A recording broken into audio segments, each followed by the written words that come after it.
विशाल Lonkar academy. आज आपण पाहणार आहे कोऑर्डिनेट जिओमेट्री मधले हॉट क्वेश्चन. त्यामध्ये प्रॉब्लेम सेट 5 मधला 40 नंबरचा क्वेश्चन आहे.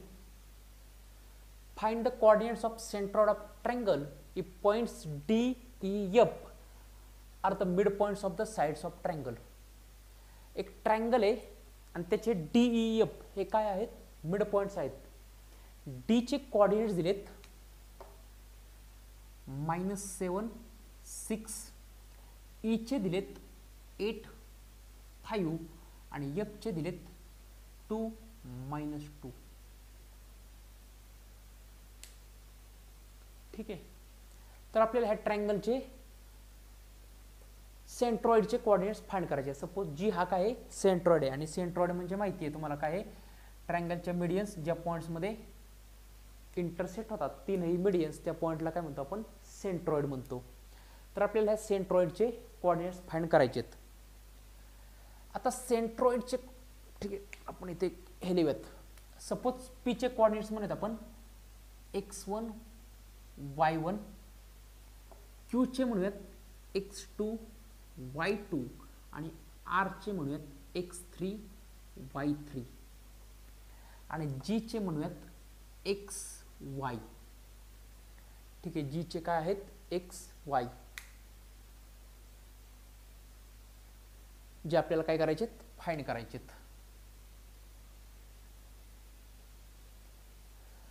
तर आपल्याला सेंट्रॉइड फॉर्म्युला माहिती आहे.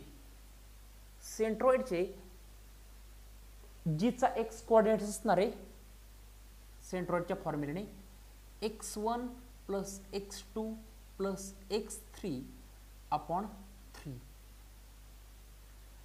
जीचा y कोऑर्डिनेट्स असणार आहे y1 + y2 + y3 अपॉन 3. हे आपल्याला माहिती आहे. ठीक आहे. मग आता जे दिलंय त्याप्रमाणे जाऊयात आपण. पी क्यूचा मिड पॉइंट डी. तर मिड पॉइंट फॉर्म्युल्याने आपल्याला माहिती आहे डीचा एक्स कोऑर्डिनेट्स मी कसा काढणार? डीचा एक्स कोऑर्डिनेट्स मिड पॉइंट फॉर्म्युल्याने -7 माहिती आहे आपल्याला. ह्याचा एक्स कोऑर्डिनेट्स काय असणार आहे? x1 + x2 upon 2. ह्याचा y coordinates y1 + y2 upon 2. मग डीचा कोऑर्डिनेट्स दिलाय -7 पण तो असणार काय फॉर्म्युल्याने x1 + x2 upon 2. Cross multiplication केलं तर मला मिळणार -14 = x1 + x2. याला देऊयात इक्वेशन 1. डीचा y कोऑर्डिनेट्स आपण वरती लिहू पण शकतो काय? For point D. For point D डीचा y कोऑर्डिनेट्स 6 आहे आणि तो असणार y1 + y2 upon 2. Cross multiplication 6 × 2 = 12 = y1 + y2. याला इक्वेशन दिलं 2. नंतर आता डी साठी झालं. आता ई साठी फॉर पॉइंट ई साठी ईचा एक्स कोऑर्डिनेट्स म्हणजे 8 पण तो असणार काय? x2 + x3. x2 + x3 upon 2. Cross multiplication केलं 8 × 2 = 16 = x2 + x3. याला इक्वेशन देऊयात 3. ईचा y कोऑर्डिनेट्स तो काय? 5 = y2 + y3 upon 2. Cross multiplication केलं तर 5 × 2 = 10 = y2 + y3. ठीक आहे. याला इक्वेशन देऊयात 4. त्यानंतर for point F. For point F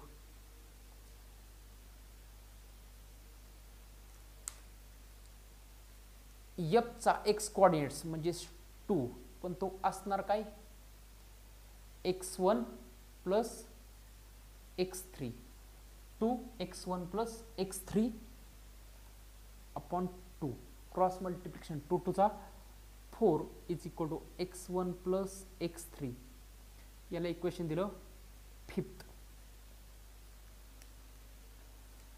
आणि एफचा y कोऑर्डिनेट्स म्हणजेच -2 is equal to y1 plus y3 upon 2, म्हणजेच -4 is equal to y1 plus y3, याला इक्वेशन देऊयात 6. ठीक आहे. आता काय करूयात आपण सगळे x चे कोऑर्डिनेट्स काय करूयात ऍड करूयात, म्हणजेच add 1 plus 3 plus 5, 1 plus 3 plus 5 add करूयात, म्हणजे सगळे x चे coordinates.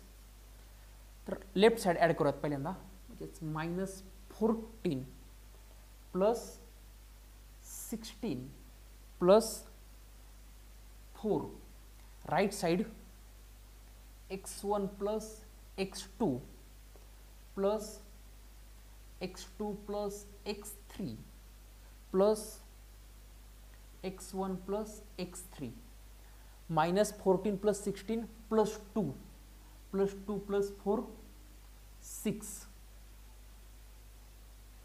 x1 plus x1 2x1, x2 plus x2 2x2, x3 plus x3 2x3. therefore 6 is equal to 2 common काढला x1 plus x2 plus x3, 2 इकडे divide, इकडे multiply, इकडे divide, किंवा 2 1 चा 2, 2 3 चा 6. therefore 3 is equal to x1 plus x2 plus x3. हेच मी असं पण लिहू शकतो, 3 इकडे मल्टिप्लाय, तिकडे गेला divide, 1 is equal to x1 plus x2 plus x3 upon 3. आणि x1 plus x2 plus x3 म्हणजेच काय सेंट्रॉइडचा x coordinates.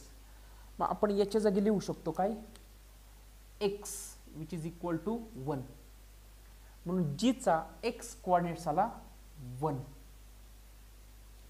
Same as it is कुणासाठी y साठी. ठीक आहे, हे रब करूयात.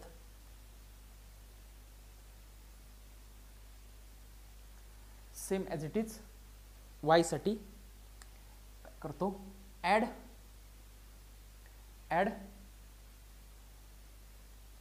2 प्लस 4 प्लस 6, 2 4 6 म्हणजे सगळे y चे ॲड करतो, लेफ्ट साइड ॲड करतो, म्हणजेच 12 प्लस 10 प्लस -4, ते लिहितो थोडंसं, 12 plus 10 plus -4, right side y1 plus y2 plus y2 plus y3 plus y1 plus y3, 10 plus 12 22 plus -4, y1 plus y1 2y1, y2 plus y2 2y2, y3 plus y3 2y3. therefore 22 minus 4 19, sorry 22 minus 4 18 is equal to 2 common काढला, राहिलं काय y1 plus y2 plus y3, 2 1 चा 2, 2 9 चा 18, म्हणजेच 9 is equal to y1 plus y2 plus y3. ह्याला या फॉर्मॅटमध्ये लिहूयात, म्हणजेच 9 मी असा लिहू शकतो 3 into 3 is equal to y1 plus y2 plus y3.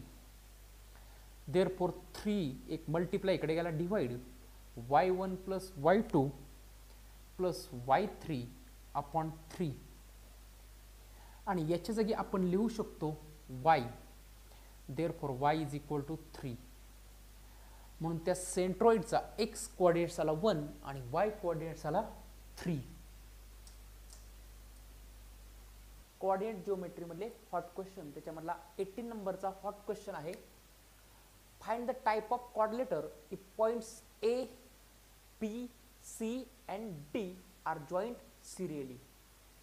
A -4 -2, B -3 -7, C 3 -2 and D 2 3 हे पॉइंट जर मी सिरियली जोडले तर जो ट्रायंगल फॉर्म होणार आहे तो कोणता असणार आहे हे आपल्याला काय करायचं आहे, त्या कोऑर्डिनेटरचा टाइप ओळखायचा आहे. आपण जॉईन करूयात ABCD सिरियली. ठीक आहे, ठीक आहे.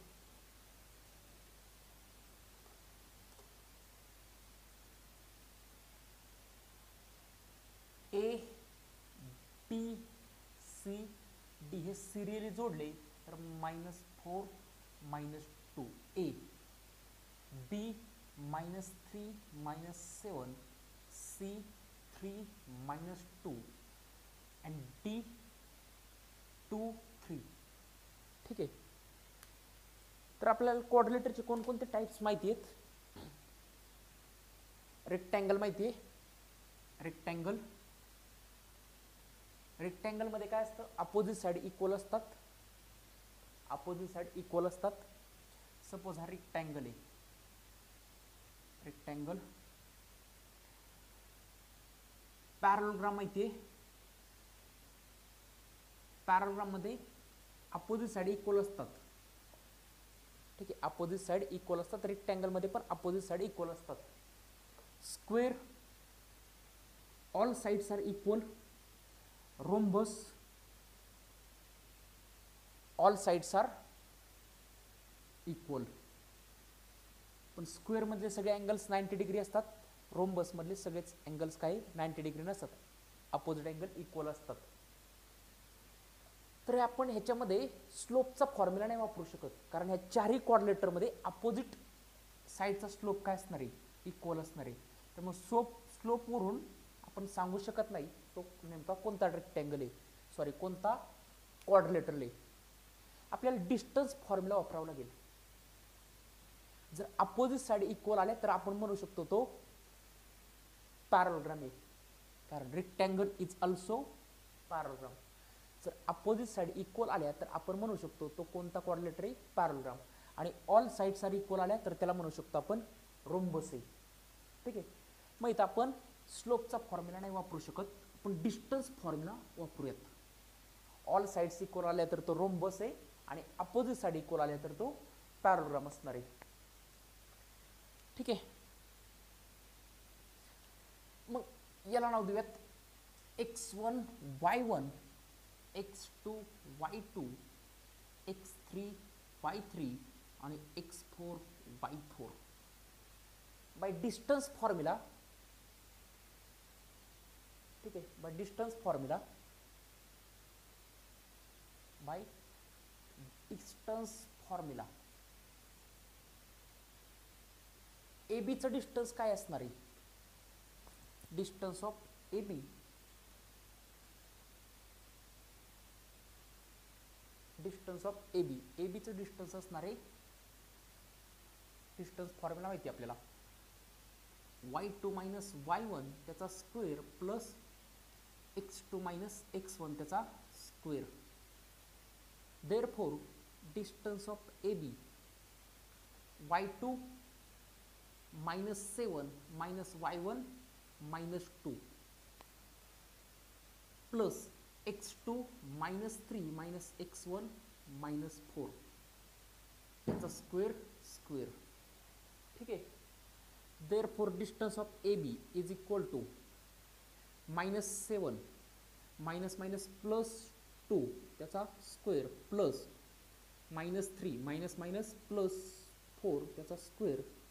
Therefore AB is equal to -7 plus 2 minus 5 square minus 3 plus 4 1 त्याचा स्क्वेअर.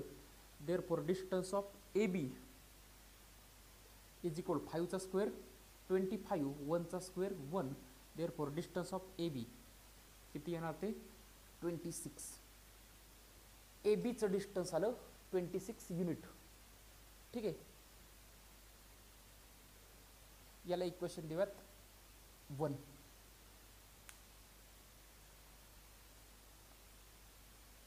आता DC मधलं काढूयात. DC साठी फॉर्म्युला काय घेणार? DC साठी फॉर्म्युला काय घेणार?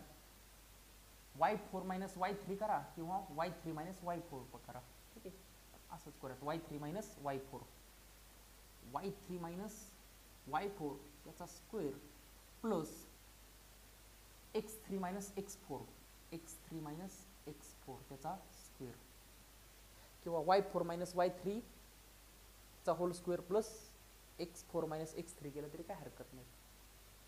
Therefore DC is equal to y3 minus y4 म्हणजेच -2 मायनस y4 काय 3 त्याचा स्क्वेअर, x3 3 मायनस x4 2 त्याचा square. Therefore DC is equal to -2 minus 3 minus 5 त्याचा स्क्वेअर प्लस 3 मायनस 2 1 त्याचा square. Therefore DC is equal to -5 चा square 25 plus 1 चा square 1 म्हणजेच DC काय आला आपला रूट मध्ये 26. याला इक्वेशन दिलं 2. ठीक आहे, आता काढूयात आपण AB रूट 26 आला, DC रूट 26 आला. आता काढूयात AD साठी फॉर्म्युला घेणार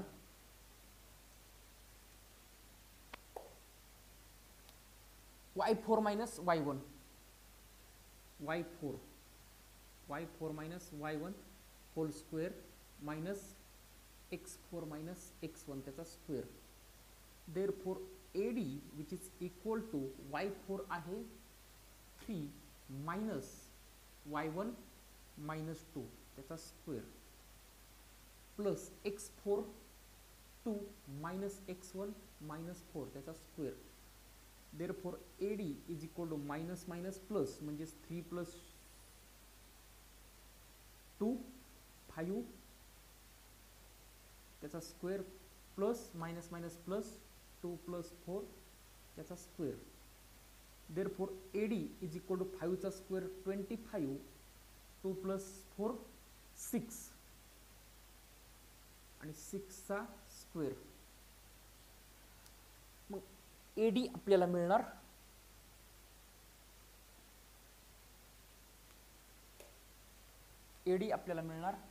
AD is equal to 25 plus 6 चा स्क्वेअर 36 म्हणजेच 25 प्लस 36 61. याला एक इक्वेशन दिलं 3. AD आला 61. आता काढूया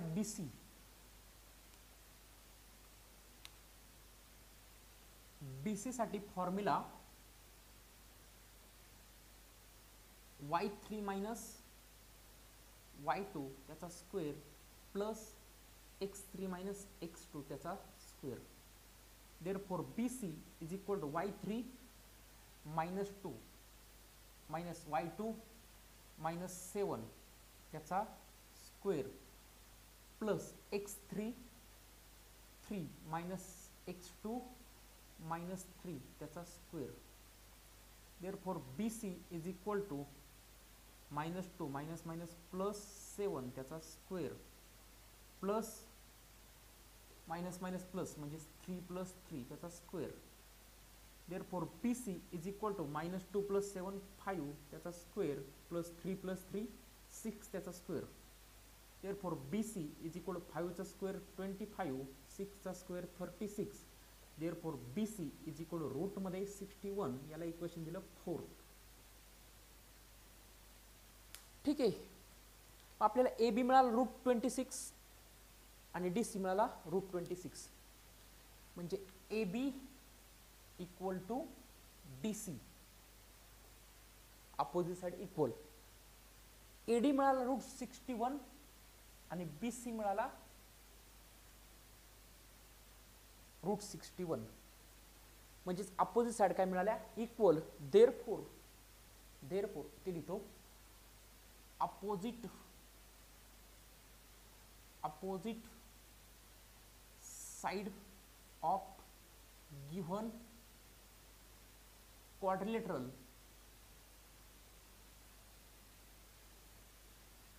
are equal, therefore given quadrilateral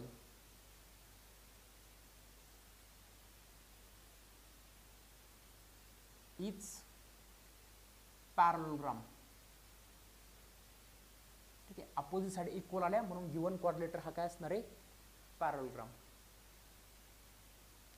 next question आहे 19 नंबरचा, प्रॉब्लेम सेट कोऑर्डिनेट जिओमेट्री मधल्या प्रॉब्लेम सेट मधला. The line segment AB is divided into 5 congruent parts P, Q, R and S. The line segment AB is divided into 5 congruent parts P, Q, R and S.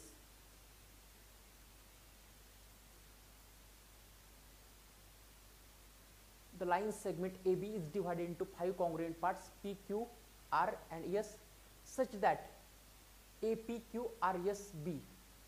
If points Q 12, 14 and S 4, 18 are given, find the coordinates of AP, RB. ठीक आहे, आपल्याला section formula वापरावा लागेल किंवा mid point formula वापरावा लागेल. बघूयात. Find the coordinates of AP, RB चे कोऑर्डिनेट्स फाइंड करायचे. मी लाइन काढतो.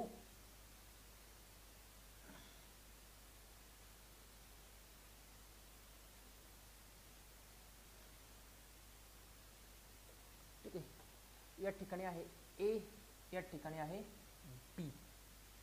The line segment AB is divided into 5 congruent parts such that A नंतर आहे P points, नंतर आहे Q, नंतर आहे R, नंतर आहे S आणि लास्टचा B.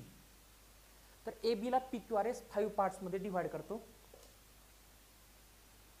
तर Q चे पॉइंट्स दिलेत, कोऑर्डिनेट दिलेत 12, 14 12, 14 आणि S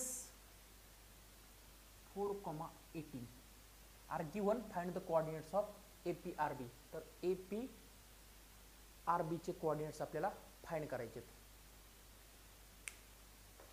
तर आपण A चे कोऑर्डिनेट्स म्हणूयात x1, y1, P चे म्हणूयात x2, y2, Q चे x3, y3, R चे x4, y4, S चे x5, y5 आणि B चे x6, y6. ठीक आहे, नाऊ सुरू झाला आन्सर. ठीक आहे, तर आपण Q आणि S चा R हा काय मिड पॉइंट आहे, इक्वल पार्ट्स मध्ये डिवाइड करते. AB ला PQRS इक्वल पार्ट्स मध्ये डिवाइड करतात. तर QS चा R हा मिड पॉइंट झाला. ठीक आहे, मग R चे कोऑर्डिनेट्स काढू शकतो आपण. येणार काय, R is mid point of QS. R हा मिड पॉइंट आहे कोणाचा, QS चा. तर R साठी मिड पॉइंट थेरम वापरूयात. मग R चा x कोऑर्डिनेट्स काय असणार आहे मिड पॉइंटच्या फॉर्म्युलेने, x4 is equal to x3 plus x5 upon 2 आणि R चा y कोऑर्डिनेट्स काय असणार आहे, y4 is equal to y3 plus y5 upon 2. Therefore x4 आपल्याला फाइंड करायचं आहे. x3 12 दिलाय प्लस x5 4 अपॉन 2 म्हणजेच x4 येणार 12 प्लस 4 16 अपॉन 2 म्हणजे x4 आला किती 8. सिमिलरली y4 काय y3 plus y5 y3 14 plus y5 18 upon 2. Therefore y4 14 plus 18 32 upon 2 म्हणून y4 आला 16. म्हणून R चे कोऑर्डिनेट्स आले म्हणजेच x4 आला 8 आणि y4 आला 16. ओके,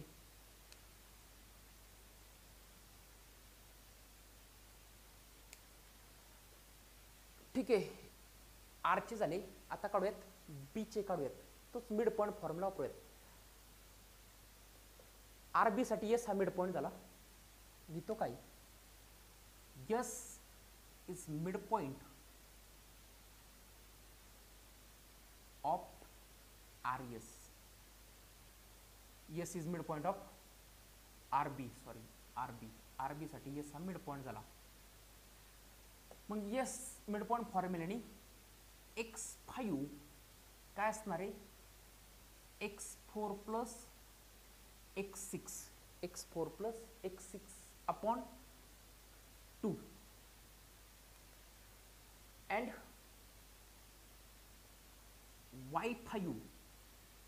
y5 काय असणार आहे, y4 plus y6 upon 2.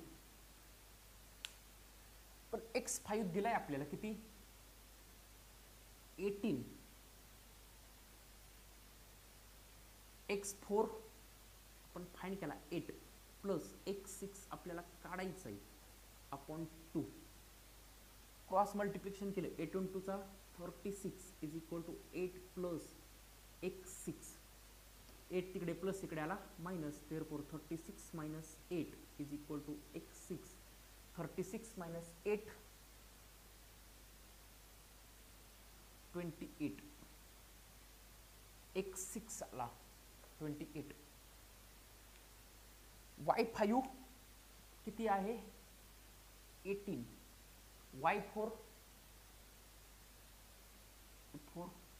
16 plus y6 find करायचा upon 2. Cross multiplication 8 × 2 = 36 is equal to 16 plus y6. 16 तिकडे प्लस इकडे आला मायनस, म्हणून 36 minus 16 is equal to y6. Therefore 36 minus 16 20 is equal to y6. y6 आला 20.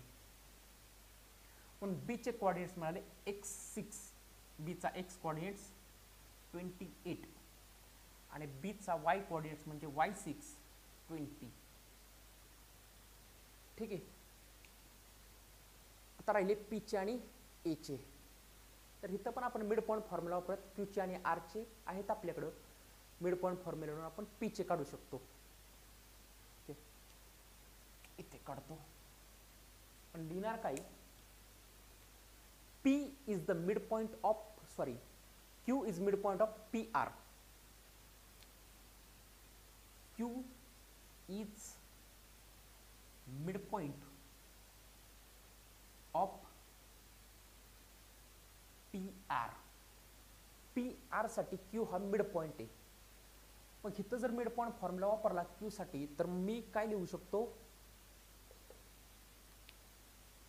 x3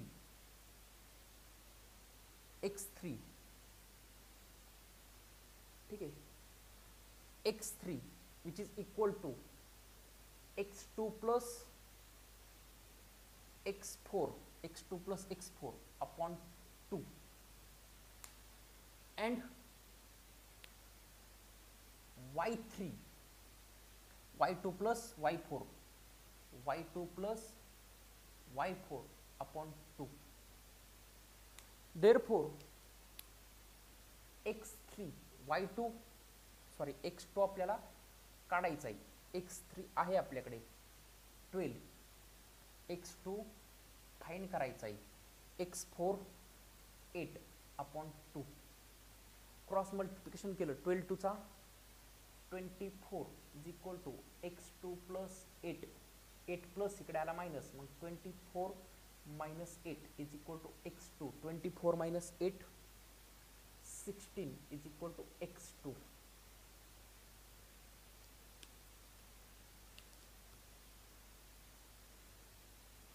y3 किती आहे, 14 is equal to y2 आपल्याला find करायचं आहे, plus y4 16 upon 2. Cross multiplication 14 × 2 = 28 is equal to y2 plus 16 16 plus इकडे आला minus, मग 28 minus 16 is equal to y2.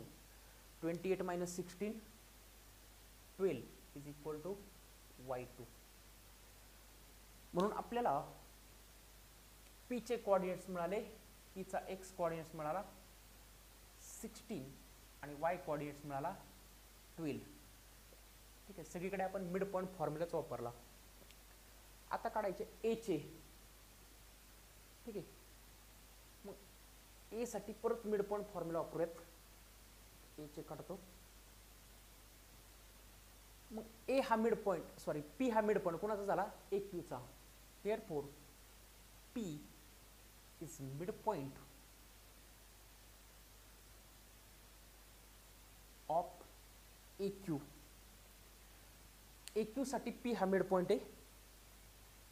मग मिड पॉईंटच्या फॉर्म्युल्याने x2 इज इक्वल टू काय असणार, x1 plus x3 upon 2 and y2 काय असणार आहे, y2 is equal to y1 plus y3 upon 2. x2 आहे x2 16 is equal to x1 find करायचं आहे plus x3 12 upon 2. Cross multiplication केलं, 16 टू चा 32 is equal to x1 plus 12, 12 तिकडे plus इकडे आला मायनस, मग 32 minus 12 is equal to x1. 32 minus 12 म्हणजे 20 is equal to x1. x1 आला 20. y2 आपण फाइंड केलाय किती, 12 is equal to y1 find करायचं आहे y3 14 अपॉन 2. क्रॉस मल्टिप्लिकेशन केलं, 12 टू चा 24 is equal to y1 plus 14, 14 तिकडे प्लस इकडे आला minus, therefore 24 minus 14 is equal to y1.